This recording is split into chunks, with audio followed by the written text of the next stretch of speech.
amigas y amigos en todo el país? Una vez más, bienvenidos a Mesa de Análisis Salud. Este es un programa del Sistema de Radio y Televisión de la Universidad Católica de Santiago de Guayaquil. Como siempre, los saludo a su amigo, el doctor Jesse León. Usted siempre estará con nosotros en sintonía del 1190 AM Radio de alta calidad. En su televisor nos sintoniza en el canal 42 en UHF, señal abierta. Y también la misma frecuencia si usted tiene TV Claro. Si tiene TV Cable, puede buscarnos en el canal 74. Y si posee Univisa, la suscripción está facilita, canal 318. También podemos decirles con mucho orgullo que estamos presentes en todo el territorio nacional, incluyendo las Islas Galápagos. Y además llegamos a todo el mundo a través de www.ucsg.edu.es. Hoy estamos en la gratísima compañía de una amiga, una gran amiga, una colega de gran prestigio a nivel nacional e internacional, que dejó bien en alto el nombre de nuestro país, el Ecuador. Ella es ecuatoriana de nacimiento, pero al momento reside en Chile desde allá varios años, más o menos unos 15 años. Ella es una neuróloga de especialización. Estamos hablando de hoy, estamos junto a la doctora Helen Andrade, a quien le agradezco infinitamente por habernos acompañado y aceptarnos la entrevista. Helen, este es tu canal, esta es tu universidad, tú eres graduada en la Católica, Helen, ¿verdad? Así es, muchas gracias por la invitación. Sí, estoy muy feliz de estar viviendo en este momento en Chile y soy graduada de la Católica. Aquí estudié mi carrera de medicina. ¿Hace cuántos años te graduaste, Helen? A ver, comentemos un poquito esto porque mucha gente va a quedarse impresionada que tú eres ex católica, entonces. Sí, acá. bueno, con mucho orgullo me formé en esta universidad. En el año 96 me gradué como médico y luego, después de un par de años que estuve ejerciendo en el país, decidí salir y formarme como especialista en neurología en Santiago de Chile. Así que estoy hace 15 años en Chile. Bueno, y dime una cosa, ¿cómo fue para ti el tomar esa decisión? Porque obviamente tú eres la engreída de tu casa, eres una alumna que fuiste muy destacadísima en el campo universitario acá. ¿Cómo así te animaste, te llenaste tanto valor para pegarte tremendo viaje? Lo que pasa es que desde que me formé como médico tuve muy buenos profesores en el área de neurología y muchos de ellos se formaron fuera. Muchos se formaron en España, otros en México. Entonces siempre mi visión fue tener una formación en una escuela que ya tuviera muchos años de experiencia, como es Chile. Como tenía amigos allá, entonces fue muy fácil hacer el contacto con universidades de Chile. Y dime una cosa, ¿tú hiciste eso hace cuántos años más o menos? Hace 15 años las cosas han cambiado mucho desde ese tiempo a ahora. Y para ti, más o menos, porque obviamente este programa lo ven muchísimas madres de familia, muchísimas alumnas de medicina y muchísima gente que está interesada, igual que usted, mi hija linda, en ver la opción de coger un entrenamiento. Hoy en día tenemos el sistema de créditos educativos, ofrece un aporte importantísimo, valiosísimo, para que las personas que deseen mejorar su entrenamiento académico puedan hacerlo. ¿Cómo es más o menos el sistema o el trámite o los pasos del proceso a seguir? ¿Podrías comentarnos algo? Sí, por supuesto. Lo importante es que todos tus títulos acá sean validados por el consulado chileno y luego llegar a Chile y hacer también los trámites en relaciones exteriores. Y como existe un convenio llamado Convenio Andrés Bello, donde los títulos ecuatorianos son reconocidos en Chile y viceversa, ese es el primer trámite a realizar. Pero luego de ello en este momento hay que hacer llenar una serie de requisitos, como es dar el examen médico nacional. Ahora. Antes no tenías que hacer eso. Antes no había que hacerlo. Donde tú, después de pasar ese examen, puedes recién ingresar a trabajar en la parte pública. En la parte privada no hay problema. Ahora, si vas como estudiante, es otro el trámite. Es decir, si tú vas como estudiante, tienes que postular desde acá a las universidades o arriesgarte a hacerlo desde allá. Pero el cupo a extranjeros es muy limitado. Es más disminuido, es menor, obviamente. Una vez que has hecho todos esos pasos, ¿qué después de eso viene? Bueno, afiliarte al sistema de salud, que es el FONASA, como prestador de salud, y afiliarte también al sistema de salud privada, que son las ISAPRES. Luego, dirigirte a las diferentes instituciones grandes del área médica a postular como profesional, tanto como médico general o como especialista, y bueno, y tener suerte y ver si es que eres aceptado. En general, yo hace 15 años fue muy fácil para mí porque la migración de médicos se dio aproximadamente hace unos 20 años atrás.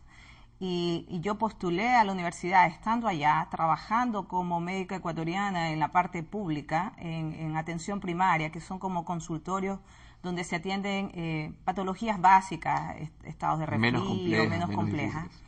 Y bueno, ya estando en el medio, fue para mí más fácil hace 15 años poder postular a una universidad. Y gracias a Dios salí seleccionada a la Universidad de Chile, en Santiago de Chile, donde me formé como neuróloga. Sí, es una de las más prestigiosas de Chile.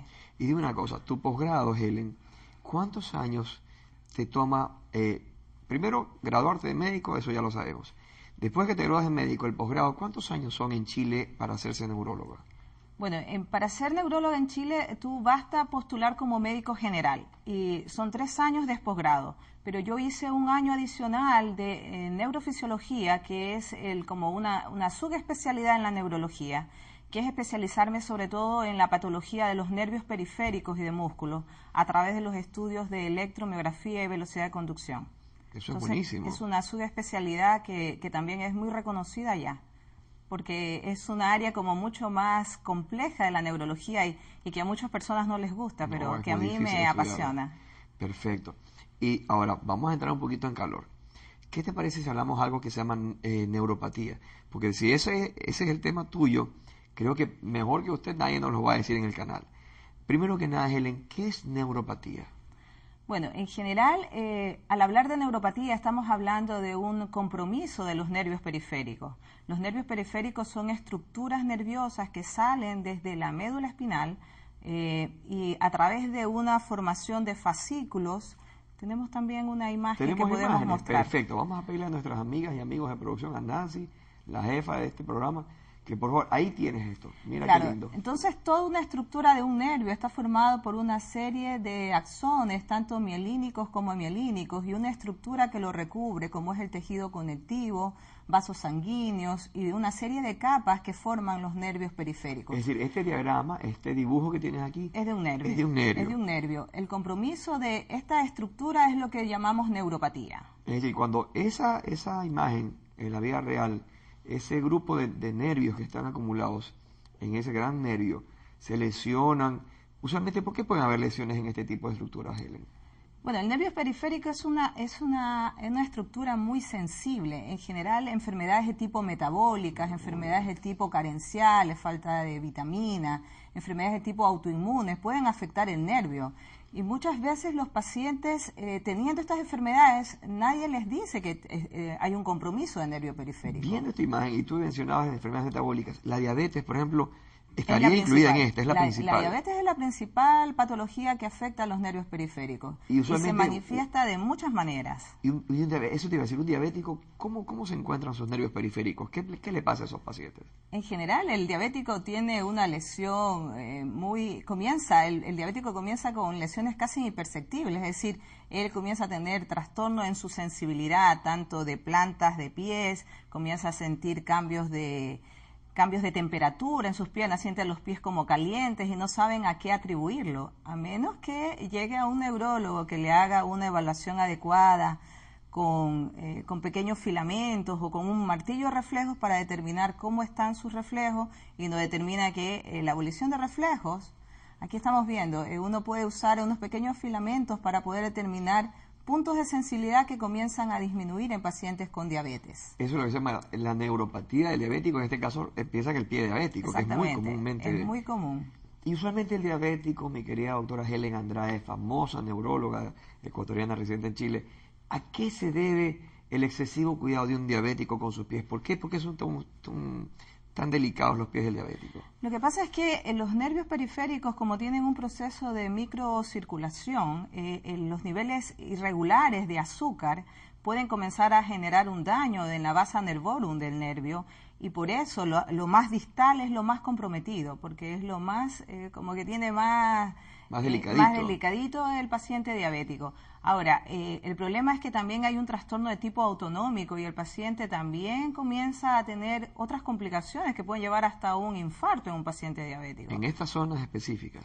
Sobre todo si hay una afectación de una denervación cardíaca, por ejemplo. Es decir, lo más sencillo es que yo comience a presentar un trastorno sensitivo, pero lo más complejo es el paciente diabético puede infartarse porque como hay una denervación autonómica, no siente un dolor cardíaco, ¿me entiendes? Es decir, el trastorno sensitivo en un diabético es muy severo. Muy complejo. Muy complejo. Pero en todo caso, lo que usted nos está diciendo, mi querida Helen, es importantísimo que quienes nos están sintonizando en el 1190 AM Radio o en cualquiera de las emisoras asociadas a través de los canales de televisión que nos siguen, puedan informar muchísimo de este tema a quienes tengan familiares o amistades que sufran de esta patología de la diabetes, dado que estamos explicando que es una cosa muy, muy delicada. Tenemos también una imagen del tipo de compromiso en diabetes, que es una clasificación.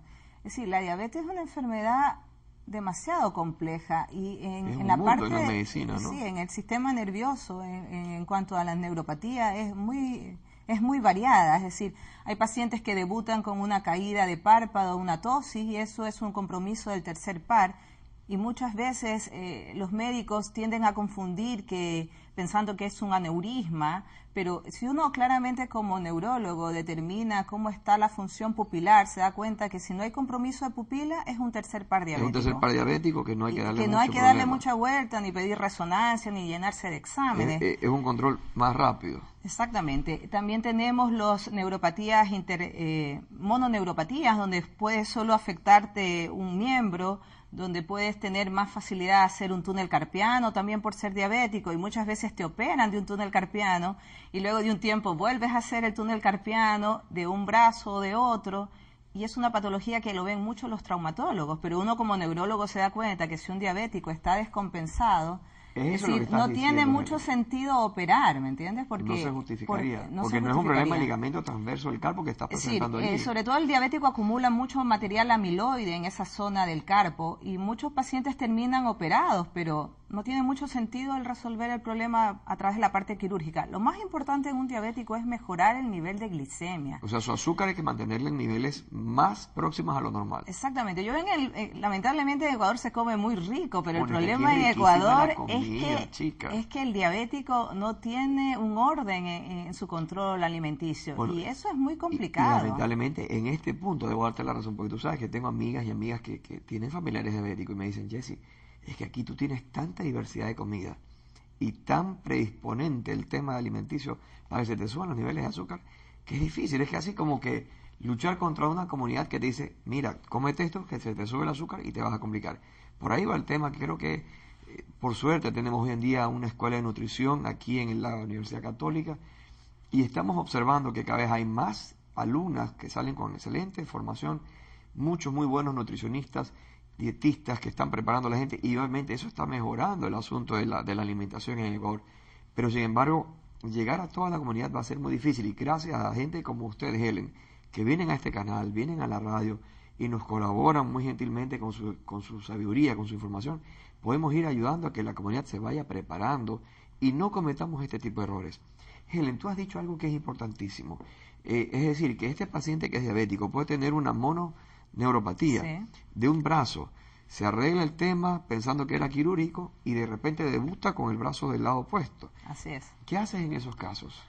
Lo que pasa es que yo cuando evalúo pacientes siempre trato, y sé que es diabético, y yo hago el examen también para determinar si es que hay un compromiso de un nervio. Yo tiendo a pedir hemoglobinas glicosiladas. Es lo mejor. Es lo mejor. Si yo veo que los rangos están altos, yo tiendo a derivarlo al endocrinólogo y hacer que se regule su nivel de glicemia, hacer un poco de quimio a lo mejor en esa zona, pero nunca decirle usted es candidato de una cirugía. O sea, la cirugía quedaría casi que como última opción. Si es una lesión muy severa. Es decir, también tenemos una imagen Vamos a verla. De la manera como diagnosticar adecuadamente la neuropatía. Ahí lo tienes. ¿Qué es esto, Helen? Bueno, este es un estudio de conducción nerviosa. Esto es una utilidad, es una prolongación del examen neurológico, el pedir este examen, porque tú clínicamente estás diagnosticando el problema a través de tu examen físico. Pero este examen sirve para confirmar lo que tú estás pensando. En el lado izquierdo vemos cómo es la respuesta de un nervio en esa pequeña curva, Eso no es normal. el tamaño, claro, el tamaño estamos hablando de la amplitud y está hablando de en qué condiciones está el axón. Si hay un tamaño adecuado por una tabla en que uno memoriza y sabe el tamaño más o menos de lo normal, y uno ve que al hacer el estudio observa una disminución en la amplitud del nervio, claramente estamos frente a una neuropatía de tipo axonal, que es la más frecuente en pacientes con diabetes. Esto de aquí, cuando se disminuye esa curva, ahí hay un que representa qué cosa, la despolarización del nervio, la integridad del axón. La integridad del axón, de ese eje, ¿no es cierto? Exactamente. Increíble, realmente cómo la tecnología hoy en día, pues mi querida Helen, te ha permitido hacer esto. Tenemos más imágenes, Helen, por si acaso. Me parece que sí. A ver, ¿y qué es eso allí? Claro, aquí para hacer el examen tú lo que tienes que utilizar es un registro de anillo. Un registro de anillo lo colocas en un dedo, colocas una tierra que es esa banda verde que está ahí en la muñeca. ¿Hace conexión a tierra? Y esos puntitos negros que se ven ahí es donde aplicas un estimulador que tiene miliamperes. Y luego tú registras en el anillo, tú registras la curva y te das cuenta del tiempo en que se demora el nervio en contestar desde que tú estimulas hasta el registro, y eso se llama latencia. La latencia te está hablando de la indemnidad de la mielina, mientras que la curva alta te está hablando de la integridad del axón. Es un examen muy sencillo, muy completo.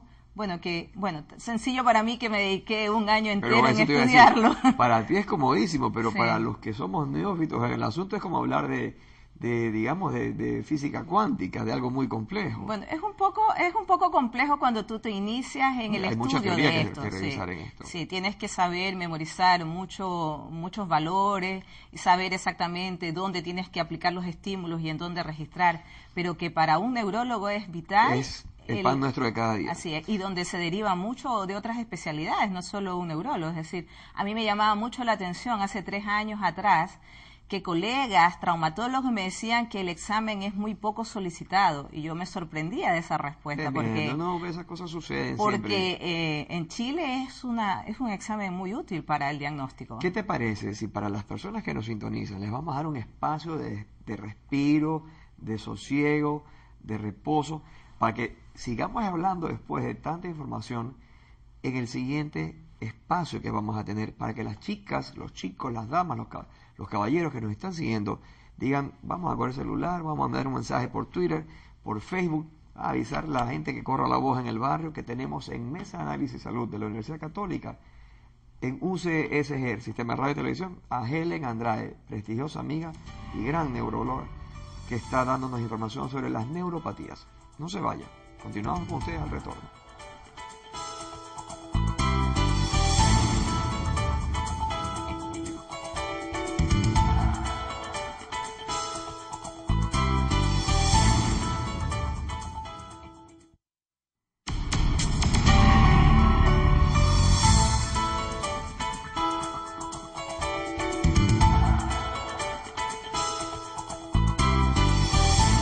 Muchas gracias, amigas y amigos, por continuar al retorno en sintonía de UCSG, Sistema de Radio y Televisión de la Universidad Católica de Santiago de Guayaquil.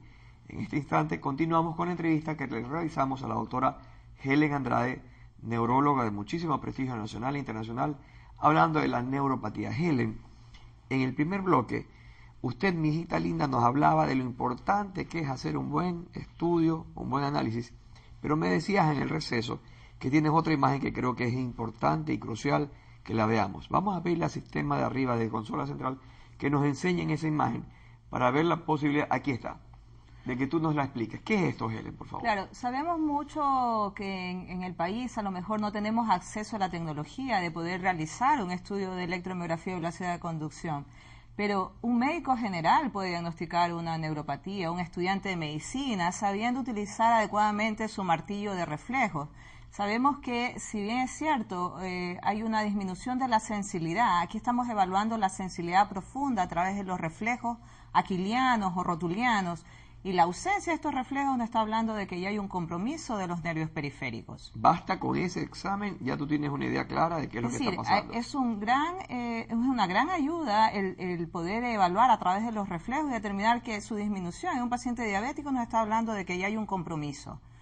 Entonces, como médico general, uno no tiene que esperar la derivación a un especialista, sino yo puedo ya, teniendo este criterio, poder decir, por favor, trate de mejorar su nivel de glicemia, regule su alimentación. Es decir, muy fácil realmente, o sea, se puede mejorar y se puede prevenir o retardar la destrucción de los nervios. Así es, porque cuando tú ya ves que hay un compromiso de nervio periférico, lo más probable es que también haya un compromiso de la circulación a través renal, puede haber una nefropatía, puede haber una retinopatía. Es decir, cuando el nervio periférico se ve comprometido, ya hay un compromiso mayor de otros órganos. Es muy complejo el sistema. Es muy complejo y es una enfermedad que una diabetes es tan fácil de poderla manejar, pero el tema es la parte de la cultura, el orden. El diabético tiene que tener un apoyo a veces psicológico para poder enfrentar esta enfermedad. Dime una cosa, Helen, vamos a hablar muy en una forma muy franca como lo hacemos nosotros. En Chile, tus pacientes, los que vas a ver obviamente en el hospital, ¿en qué hospital estás tú, Helen? Yo trabajo en el hospital de Gendarmería. Así que le mandamos un saludo a las personas que son compañeras y compañeros de nuestra querida compatriota Helen Andrade al hospital de Gendarmería en Santiago de Chile. En Santiago de Chile. Esos pacientes que a ti te van a visitar dicen, doctora, tengo este problema. Ok, tú le haces el diagnóstico y le sugieres un tratamiento idóneo. Honestamente, en Chile, en tu experiencia, ¿qué tan fácil es lograr que el paciente o la paciente se asimile y colabore con un compromiso honesto con su paciente y con su médico? Bueno, yo creo que se parece mucho al paciente ecuatoriano, es muy similar, sobre todo porque Chile tiene un consumo excesivo de alimentos con índice glicémico alto. Papa, arroz, pan, es creo que uno de los consumidores de pan en el mundo muy alto. Entonces, el pan de ustedes allá en Chile es riquísimo. Sí, las marraquetas. Realmente cuando vamos para allá también, mi esposa me dice, bueno, mi amor, vas con tanto de peso al regreso, espero que no te subas. Y cuando hemos ido con Mariuxi, mi esposa le manda un beso inmenso a mi muñeca. Es impresionante, es impresionante, qué rico el pan en Chile. Es impresionante, pero realmente la política en este momento del país es tratar de disminuir las tasas de obesidad. De hecho, en los colegios están tratando de implementar la comida saludable, comer más frutas, más vegetales, evitar la comida chatarra, como le llaman allá, Por supuesto. Muchas comidas embolsadas, papas fritas y esas cosas. Bueno, acá tenemos ya la ventaja que es una ley nacional. El sistema de alimentación escolar es seleccionado por nutricionistas, por endocrinólogos, por pediatras. Entonces aquí ya tenemos también ese problema como un problema de epidemiología. Pero el gobierno nacional y el Ministerio de Salud Pública, te puedo comentar, está logrando empezar a poner énfasis en el asunto. Los municipios de cada localidad en Ecuador están tratando, junto con las direcciones locales de salud, de que se venda comida más sana en cada establecimiento educativo. Y lo cual estamos esperando a la vuelta de 5 años, 10 años, se haga una costumbre muy buena, muy sana, un hábito apropiado de comer mejor. Y en este tema de que estamos hablando, ¿tú mandas algún tipo de terapia, algún tipo de ejercicio, Helen, a tus pacientes? Bueno, en general, el paciente diabético yo trato de orientarlo en cuanto a que siga su rigurosidad en cuanto a alimentación, lo derivo al nutricionista, le aconsejo que tenga una vida más saludable, que haga ejercicios, que camine por lo menos media hora al día. Pero sobre todo el paciente sobre todo hombre, que no le gusta mucho ir al médico, va cuando ya hay un dolor intenso en sus piernas. Como te decía al principio, hay una alteración en la sensibilidad y ahí yo tengo que usar en ocasiones hasta antidepresivos que suelen generar ayuda también para el dolor. Y si está con algo de depresión, también ayuda en el tema de depresión. La parte emocional, por supuesto. Y sobre todo la duloxetina. Con eso te ha ido muy bien, muy buenos resultados. Y la pregabalina, que es específicamente para el manejo del dolor del paciente diabético. Maravilloso. Realmente esa pregabalina a nosotros nos ayuda muchísimo en el control de dolor y realmente esperamos que pues a todos los pacientes les vaya maravillas. Ahora, luego de que tú has hablado con esto, tú hablas con el entorno familiar de los pacientes, o a veces un poquito la familia como tiene algo de resistencia, son renuentes a las recomendaciones médicas allá en Chile. ¿Cómo te va con ese tema a ti? Bueno, en general cuando te lleva un paciente con una neuropatía va a veces todo el grupo familiar. Sí, cuando va un hombre generalmente siempre lo acompaña a su esposa porque el hombre ha sido renuente a ir a la consulta médica. Y yo trato de hablarles con la mayor seriedad y ser honesta con el tema, porque realmente no es que uno trate de asustar al paciente, uno lo que trata es de que ellos hagan conciencia de que esta enfermedad puede generar que terminen en una diálisis, terminen amputados, y el dolor del diabético es invalidante, el paciente no puede caminar. Yo he tenido que jubilar pacientes por neuropatía diabética, a ese nivel de dolor. Y bueno, y cuando hay un compromiso ya no solo sensitivo, sino motor, el paciente tiene una dificultad en la marcha terrible. Entonces puede generar mucha inestabilidad, caída. Entonces yo creo que es importante que uno les hable honestamente y los haga hacer conciencia del tema. Y dime una cosa, ¿el pronóstico de qué varía? ¿Quizás es la prontitud con que hiciste el diagnóstico o también el compromiso? ¿Cómo mezclas el pronóstico? ¿Cómo ves? Bueno, son los dos factores. Hay pacientes que son diabéticos por muchos años y ya que cuando comienzan a bajar mucho de peso y comienzan a ver que ya algo está mal, recién se dan cuenta de que son diabéticos. Entonces, en ese paciente ya hay un compromiso mucho mayor y es más difícil que haya una recuperación completa. Pero si tú desde un inicio, como un screening de estudios, te haces cada cierto tiempo una glicemia basal, una tolerancia a la glucosa, a ver si no estás haciendo una resistencia o una resistencia a la insulina, y tú detectas el problema, puedes tú tener un mejor pronóstico. Fácilmente mejor pronóstico. Fácilmente mejor pronóstico. Pero yo creo que es muy importante la educación. Es importante que desde casa uno aprenda a alimentarse bien, a evitar las bebidas con azúcar, a evitar el uso de azúcar, a evitar el consumo de tanta panes, fideos, tantos carbohidratos, eso, ¿no? El tener una vida con más ejercicio, llevar una vida más ordenada. Yo creo que evitar el consumo excesivo del alcohol también, que en el país somos... Allá también son buenos ustedes. Acá en Chile somos buenos para el vino. Tremendos vinos y el pisco, bueno, que es un tema espectacular allá. Realmente es impresionante. Entonces eso también perjudica el beber demasiado alcohol. Ahora, de repente, si yo soy diabético y te pregunto, doctora Helen Andrade, por ahí me podré pegar un poquito de vino, ¿alguna bebida en especial es más agresiva en las neuropatías que tú ves, o todos son casi por igual? En general, si tú consumes en una cantidad adecuada el vino, yo recomiendo uso de vino, porque el vino ayuda mucho a evitar que acumules radicales libres y que te genere como daño. Un antioxidante a la larga. Sí, es un antioxidante. Entonces, el problema son los excesos. Es decir, yo prohíbo completamente tomar bebidas gaseosas, porque eso sí tiene un nivel de azúcar muy alto. Es decir, si quieres consumir algo que sea light o que sea cero azúcar, pero yo les digo a mis pacientes que traten de tomar mejor agua. Agua es la mejor, es lo mejor. Ahora, algo que a mí siempre me gustó cuando en una ocasión hablé contigo hace años, tú decías, mira Jesse, el paciente diabético, el paciente que tiene una neuropatía, tiene problemas para caminar, y lo que has dicho en el momento anterior, el asunto de que tiene una dificultad en su sensibilidad que se va deteriorando, cada vez sientes menos. Y tú siempre has recomendado, recuerdo yo, utilizar un calzado todo el tiempo. Y ahora te escucho que hablas hace un instante de un calzado especial. ¿Cómo es el calzado que debe utilizar un paciente diabético con neuropatías? Bueno, el paciente diabético tiene que preocuparse mucho de su calzado, porque si sabemos que hay un trastorno en su microcirculación, obviamente que si usa un zapato muy apretado o con muchas costuras que le pueden generar alguna lesión en su piel, obviamente que puede haber problemas de lesiones mayores en su planta del pie. Entonces, siempre allá se usa mucho el ir al podólogo, que no sé si acá es como muy frecuente. Ya está empezando, no es mucho. Acá las chicas van usualmente más al gabinete de belleza, y se hacen su manicure, su pedicure, pero yo creo que ahora tenemos escuelas, de cosmetología, escuelas de belleza, que ponen mucho énfasis.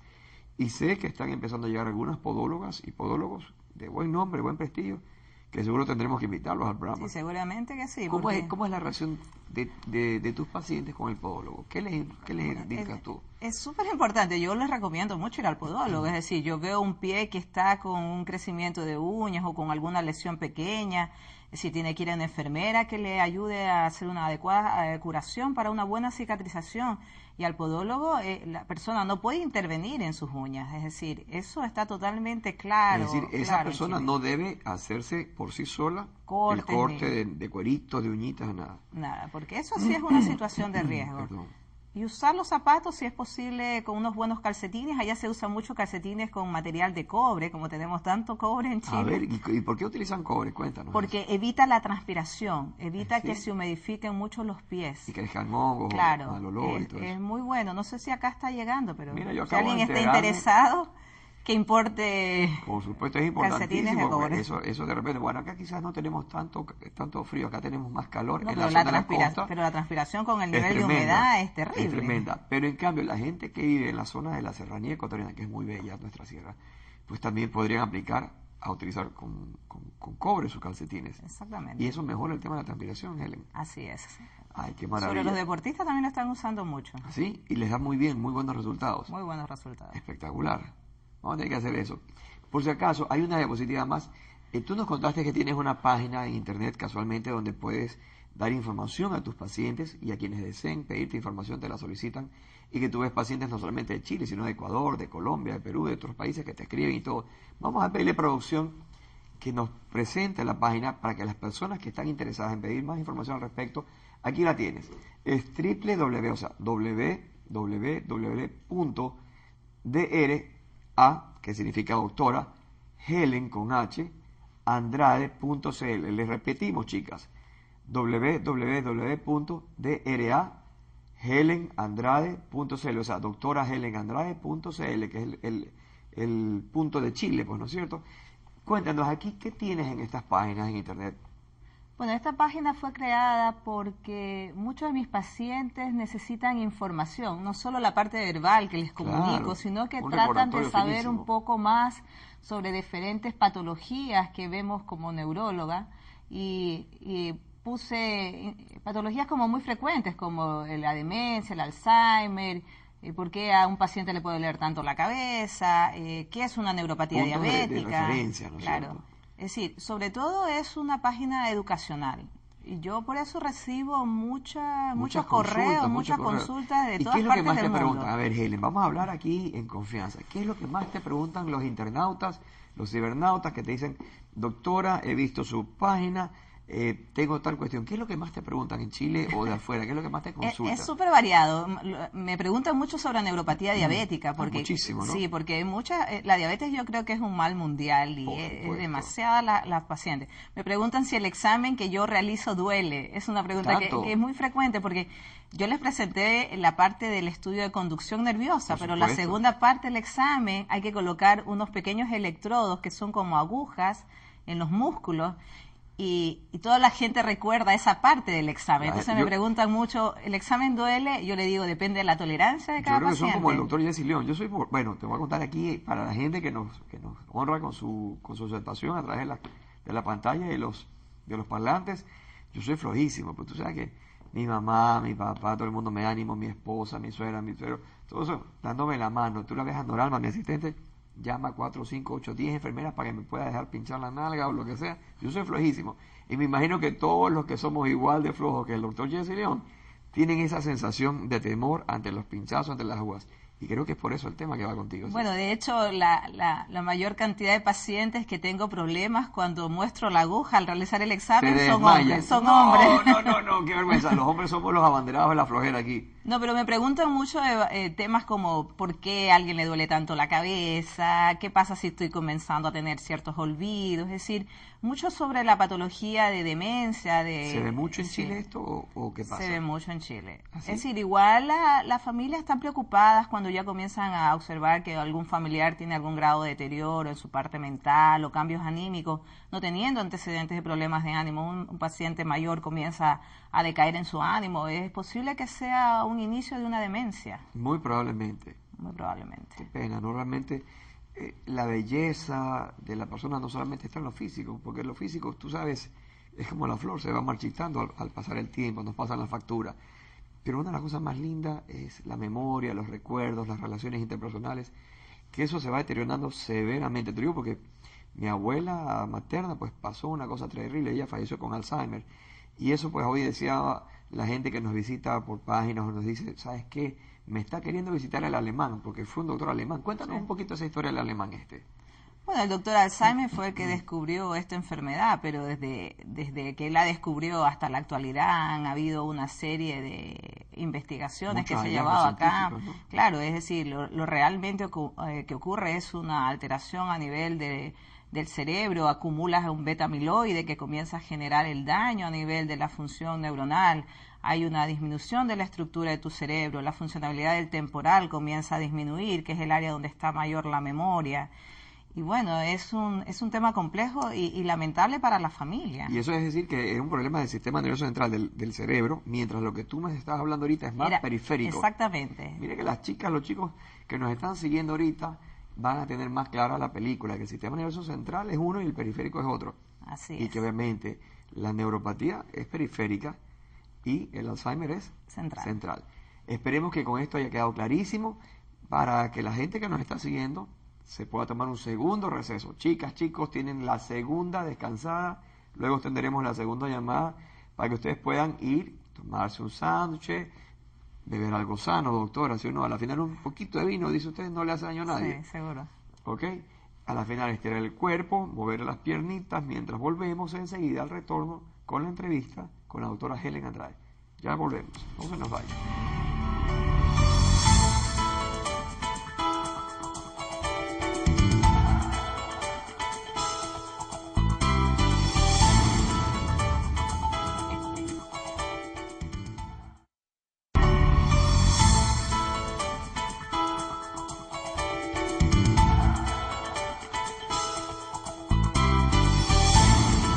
Muchísimas gracias por honrarnos y permitirnos estar en sus canales, en sus lugares de trabajo, con la señal de UCSG, Sistema de Radio y Televisión. Al regresar, continuamos con la entrevista que estamos realizando a la doctora Helen Andrade, nuestra queridísima amiga, ex compañera, ex chica católica y famosísima neuróloga. Helen, hemos hablado ya bastante y luego todavía nos queda mucha tela por cortar, mucho agua que pase por el puente, debajo del puente en este río. Yo te hago una pregunta. En la página que tú nos enseñaste aquí de internet, había algo que me pareció que se llama migraña. ¿Qué es la migraña, Helen? Bueno, es una de las variantes de cefalea más frecuentes. ¿Qué es cefalea?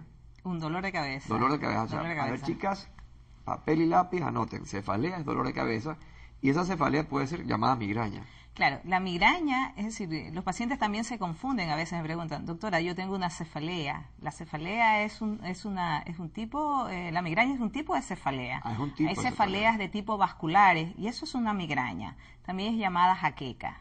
Es una de las variantes más frecuentes y sobre todo son bien invalidantes cuando la persona lo presenta. Bueno, la migraña, en tu experiencia, ¿en dónde ves más? ¿En hombres, en mujeres?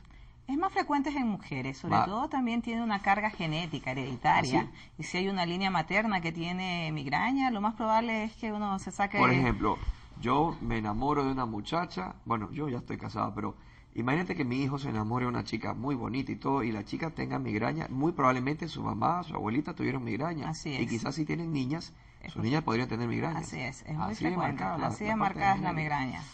Mira tú, qué cosa más fuerte. Ahora, ¿y a qué se debe la migraña, Helen? Bueno, hay muchas teorías al respecto, pero se cree que hay una descarga a nivel de los vasos sanguíneos que genera un trastorno vasoconstrictivo que genera el dolor y que se puede acompañar con aura cuando comienzas a tener síntomas que acompañan al dolor de cabeza, problemas visuales, ver lucecitas, disminuir tu cambio visual, sentir, no sé, pues mareo o vértigo. Eso es decir, como dices, es el preámbulo, el aviso de que te va a venir la migraña, muy probablemente. Exactamente. Entonces, ahí es donde uno tiene que actuar. Cuando uno tiene migraña, no tiene que esperar que llegue al grado mayor de crisis. Es lo que más le recomiendo a mis pacientes, que traten de evitar llegar a que el dolor se intensifique, sino que al inicio hay que cortar el dolor. En general, allá en Chile usamos mucho los analgésicos de vía sublingual. No sé si acá los tenemos. Los vías sublingual son la vía más rápida para quitar un dolor, porque si te tomas una pastilla hasta que llega al estómago, pasa la vía sanguínea, el proceso va a ser muy largo. Ahora, una cosa muy importante que yo recomiendo a mis pacientes es no abusar de analgésicos.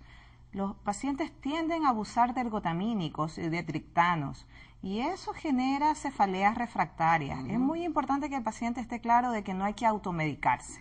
Vaya, se toma la pastillita debajo de la lengua y enseguida llame a su doctora Helen Andrade o a su neuróloga o a un neurólogo. En general, si confianza. tienes suerte, te tomas la pastillita y suele quitarse el dolor. Pero si igual hay que suerte. avisar al médico. Claro, si estás teniendo episodios muy seguidos, en general si tu migraña se está cronificando, si se está volviendo una cosa que ya es el mal de todos los días, tú tienes que acudir al médico porque algo pasa, una ¿no? migraña, una crisis puede llegar a tener hasta un infarto cerebral y eso sí es algo complejo. Qué maravilla que esta cosa que tú me dices me deja impresionado, me deja choqueado, como dicen ustedes allá en Chile, porque realmente es importante tener la precaución y obviamente tomar las medidas requeridas, las medidas preventivas. Claro, el problema de una cefalea, hablando de variantes de migraña, las cefaleas muchas veces no necesariamente es una migraña y el paciente se trata una cefalea como una migraña. Me duele la cabeza, me tomo un triptano o me tomo una ergotamina y a lo mejor esa cefalea no es una migraña, sino una cefalea tensional. El hacer un buen interrogatorio al paciente, por ejemplo, ¿cómo está su calidad de vida? ¿Qué cosa le está preocupando?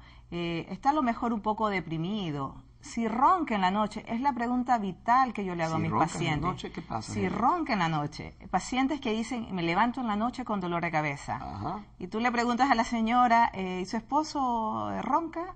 Y te dice, ronca como un león. Entonces el paciente está hipoventilando en la noche, no está adecuadamente respirando. Entonces lo más probable es que ese paciente esté con dolor de cabeza y esté haciendo una cosa que se llama apnea del sueño. Claro que sí. Y la apnea del sueño te puedes morir fácilmente. Súbita, dormido. Exactamente. Entonces yo veo que pacientes con sobrepeso, con cuello corto, que además te digan que roncan y que tienen dolor de cabeza y que todo el mundo le ha dicho que es una migraña, lo que él está teniendo es una apnea del sueño.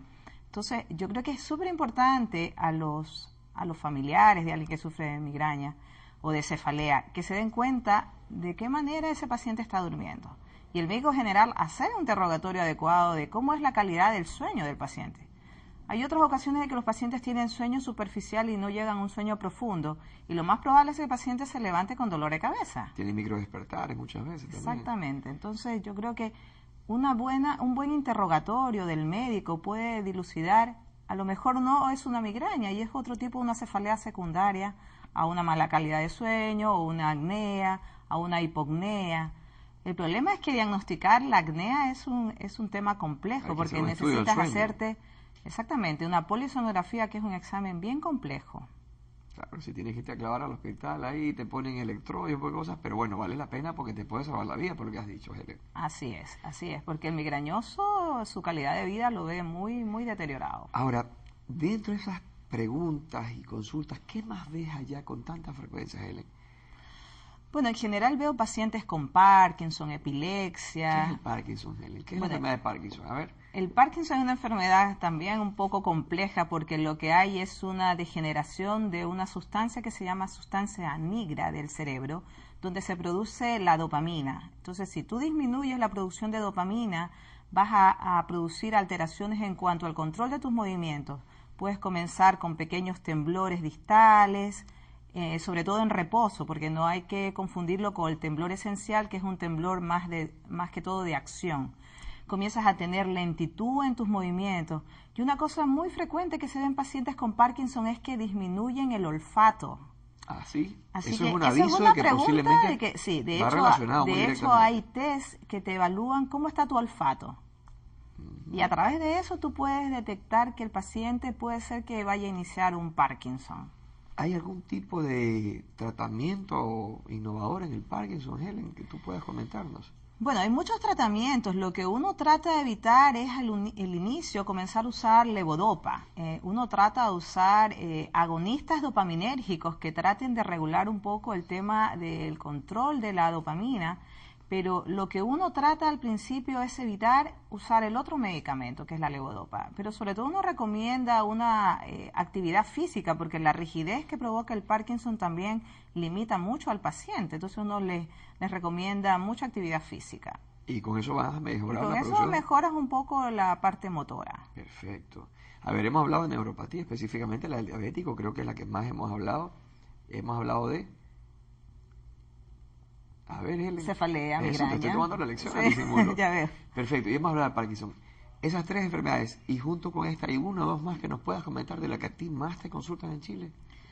Bueno, en general una enfermedad que también es como un poco deprimente es el tema de tener una enfermedad que se llama esclerosis múltiple, que es otra enfermedad compleja y que aquí hay un daño de la sustancia blanca. Es una enfermedad donde hay un daño de la sustancia blanca central, sobre todo cerebro o de la médula espinal, y que el paciente comienza a tener síntomas muy raros que no sabe a qué atribuirlos. Puedes comenzar con sentir hormigueo en la mitad de tu cuerpo, puedes comenzar a sentir episodios de vértigo, un trastorno visual brusco y al final una resonancia cerebral te va a decir que hay lesiones desmielinizantes y que estamos frente a una esclerosis múltiple. ¿Y el pronóstico cuál es en ese caso? En general es malo, porque malo, hay muchas variantes de esclerosis múltiple, pero los tratamientos tienden a retardar un poco el brote de la enfermedad, pero en general el paciente es compleja. Es muy difícil, muy difícil. Muy difícil, sí. Ahora, Helen, vamos a tomar nuevamente la parte humana, que creo que para nosotros es crucial en este programa. El tema, en tu caso, que eres una neuróloga, te dedicas muchísimo en la parte pública, en la parte privada. ¿Cómo es tu relación allá con tu hija? Sabemos que tienes una hija maravillosa, con tu esposo. ¿Cómo te da el tiempo? Porque tú ves, por lo que nos estás explicando, ves patologías que son muy variadas, pero son muy fuertes, requieren muchísima dedicación de tu parte. ¿Cómo es la vida familiar tuya o de un médico como tú, mi amor, allá en Chile? ¿Cómo te organizas? Lo que pasa es que uno como médico allá puede manejar un poco sus tiempos, es decir... ¿Es cómodamente manejable? Es cómodamente manejable, es decir, no hay una rigurosidad de estar 8 horas en un hospital en la parte pública. Allá tú tienes contratos de 11 horas, 22 horas o 44 horas a la semana. Yo estoy en 11 horas en un hospital, o en la menor cantidad de tiempo en el hospital, en la parte pública, para poder manejar mi tiempo en las otras áreas que es en la parte privada.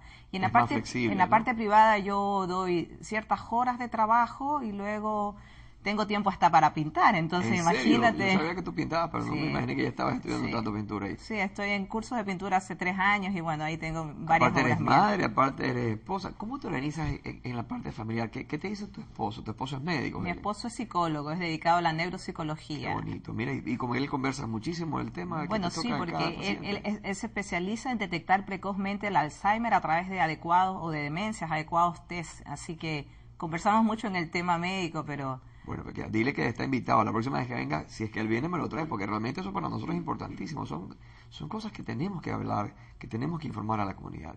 ¿Y tu hija qué te dice cuando te ve allá? Bueno, mi hija me dice que por qué soy médico, por qué trabajo y que quiere estar más tiempo conmigo, pero... Te extraña mucho posiblemente. Pero los niños hasta una determinada edad son muy demandantes de los muy padres. Muy apegados a los padres, sí, sobre todo la madre, que es más fuerte. Pero yo creo que hay que aprovecharlas porque llega un momento de 12, 15 años ya. Que ya no quieren ni siquiera que les den un besito, nada. Así es, ya empiezan a cambiar los muchachos. Pero trato de equilibrar la vida laboral con la vida familiar, es muy importante eso. A ver, Helen, y otra pregunta que para mí es crucial porque me las mandaron anotadas de producción. Tu relación con la comunidad. Allá hay comunidad ecuatoriana, es importante, creo que es grande. Sí. ¿Ustedes se ven con frecuencia, hacen reuniones? Claro, tratamos de estar organizados porque cuando uno se va de Ecuador, uno piensa que va a encontrar toda la maravilla en los otros países, pero la cosa es dura al principio, es decir, uno...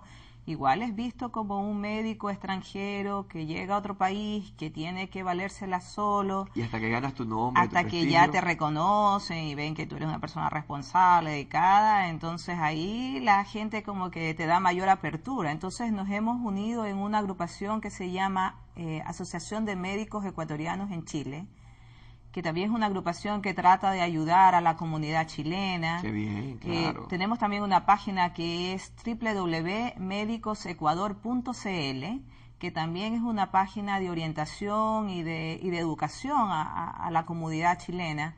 Y bueno, siempre hacemos actividades y tratamos de estar todos unidos, porque en un país extranjero igual hay que estar todos juntos. Claro. Y ustedes hacen actividades deportivas, Helen, cuéntame cómo te va a ti con el deporte, porque tú me has recomendado que haga deporte, que camine, que haga esto, lo otro. Sí, sí. ¿Cómo estás tú con tu actividad deportiva, mi reina? Cuéntame. Bueno, yo me dedico mucho a la natación, hago natación, de hecho en casa nado mucho y utilizo mucho la máquina elíptica, donde mueves toda la musculatura. Y bueno, y siempre hay campeonatos. Sabes que los ecuatorianos son muy peloteros, entonces... Sí, aquí tú sabes que creo que el deporte nacional, sin ánimo de perderme en el espacio ni el tiempo, es el fútbol. Es el rey de los deportes en Ecuador. Así que los médicos se juntan, tienen una agrupación ahí que juegan fútbol, así que eso lo siguen haciendo allá. Con mucha frecuencia. Con mucha frecuencia. Yo abandoné el deporte de básquetbol porque era una basquetbolista destacada en el colegio. Pero ya mis rodillas no me lo permiten.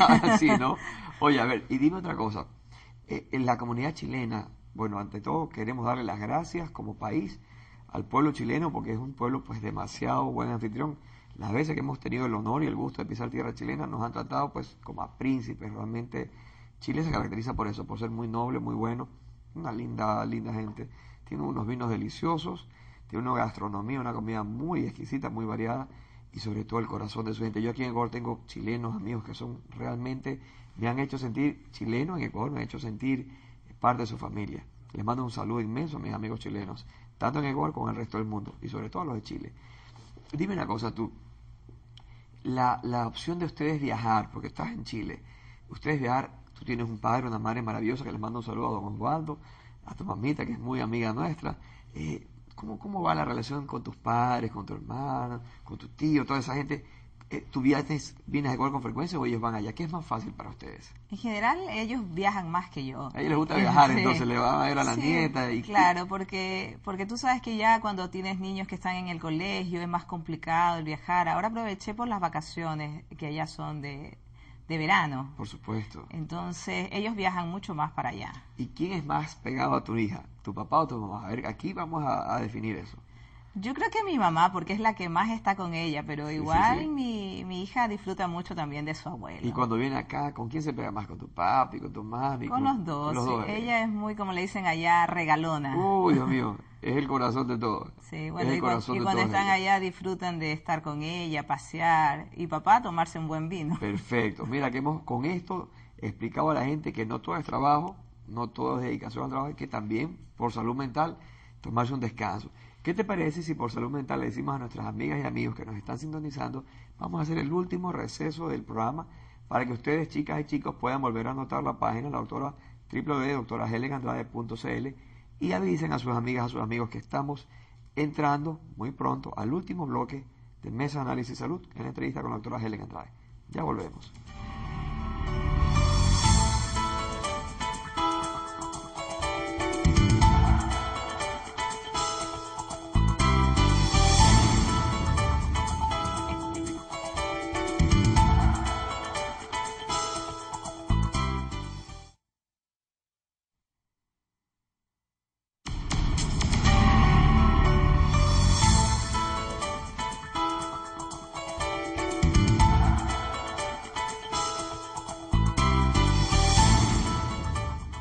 Muchísimas gracias por continuar en sintonía de UCSG, Sistema de Radio y Televisión de la Universidad Católica Santiago de Guayaquil, su sistema de radio y televisión. Continuamos con la entrevista, Helen. En el área del reposo que hemos tenido ahorita, hemos hablado que hemos prácticamente abarcado la mayor diversidad de las grandes patologías de los nervios y todo lo demás. Pero se nos queda debajo de la manga un as, que es la epilepsia. ¿Qué es la epilepsia en términos sencillos para que las personas que nos sintonizan lo puedan comprender? Bueno, la epilepsia es una actividad irregular, una actividad irritativa del funcionamiento neuronal, es decir, tu cerebro descarga eléctricamente en forma inadecuada y eso te genera lo que llamamos crisis convulsiva o ataque convulsivo, ¿verdad? Mucha gente se asusta al ver una crisis convulsiva, pero realmente cuando una persona convulsiona es porque su enfermedad está mal controlada.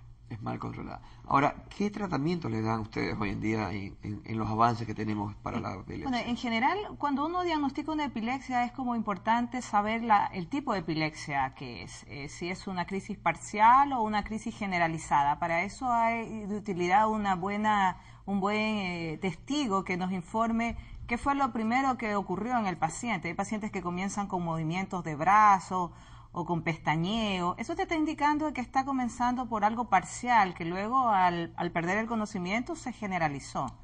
Y bueno, uno utiliza generalmente medicamentos de una línea muy amplia. De hecho, ahora hay medicamentos noveles para la epilepsia. Antiguamente teníamos la primidona, el fenobarbital, la fenitoína, la carbamazepina. Ahora tenemos las clásicas, ¿no? Ahora tenemos la lamotrigina, tenemos la pregabalina, también usado para el dolor, también se lo usa, la gabapentina. Y con eso les va muy bien. En general el paciente anda bien. Ahora, hay epilepsias en que tú, por más que tengas un orden en la toma de medicación, te hagas niveles plasmáticos, te hagas controles seriados con electrocefalograma, tú no controlas el problema. Y en esos casos estamos hablando de una epilepsia refractaria. Que no mejora con nada. Y casos como esos se pueden mejorar.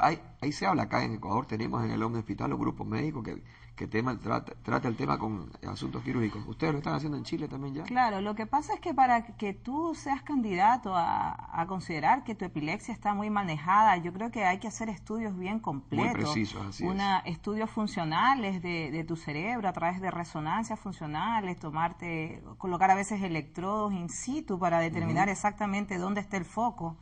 Porque si no, no tiene sentido el riesgo quirúrgico. Así es. Es decir, tú claramente hablas de una epilepsia refractaria cuando lo has hecho todo. Y cuando has después de usado sumatoria de antiepilépticos que ven que no estás controlando el problema. Ahora, la calidad de vida de un paciente que convulsiona, obviamente que se ve afectado. Además que se estigmatiza. Nadie va a contratar a alguien que está convulsionando. Es muy difícil, ¿no? Es muy complicado. Entonces, yo creo que la cirugía de la epilepsia es una muy buena alternativa, pero en casos muy puntuales. Y tiene que ser también en manos de gente que se maneje con la cirugía. Muy equipado todo, por supuesto. Yo creo que es importantísimo el que hayas venido acá, Helen, de que nos hayas iluminado, nos hayas instruido, nos hayas informado propiamente, porque estoy seguro que después de esta entrevista muchísimas amigas, muchísimos amigos que nos están siguiendo quedan pues muy satisfechos, quedan muy contentos con un buen y agradable sabor después de esta entrevista. Y estoy seguro que si tienen más dudas, pues pueden escribir directamente a www.doctorahelenandrade.cl, y si no, pues nos pueden comunicar acá directamente a través de las páginas que tenemos. Lamentablemente, Helen, tú sabes que todo estudio neurológico tiene un inicio y tiene un fin. Desafortunadamente, esta entrevista llega a su fin. No queremos concluir el programa sin antes agradecerte infinitamente a ti, doctora Helen Andrade, nuestra querida amiga, por habernos acompañado. Y al despedirnos, les invitamos a todos nuestros amigos y amigas que nos sintonizaron al reprise a las 13 horas y a las 21:30. Y también recordarles que pueden revisar todos nuestros programas en YouTube y también escribir sus comentarios, sugerencias, inquietudes al Facebook o directamente a Twitter, o si lo prefieren al correo electrónico, que es mesadeanálisis@ucsgrtv.com. Si Dios lo permite, nos veremos la próxima semana. Me despido no sin antes enviarles un fuerte abrazo de todo corazón para ti, tu amigo el Dr. Jesse León. Nos vemos. Muchas gracias.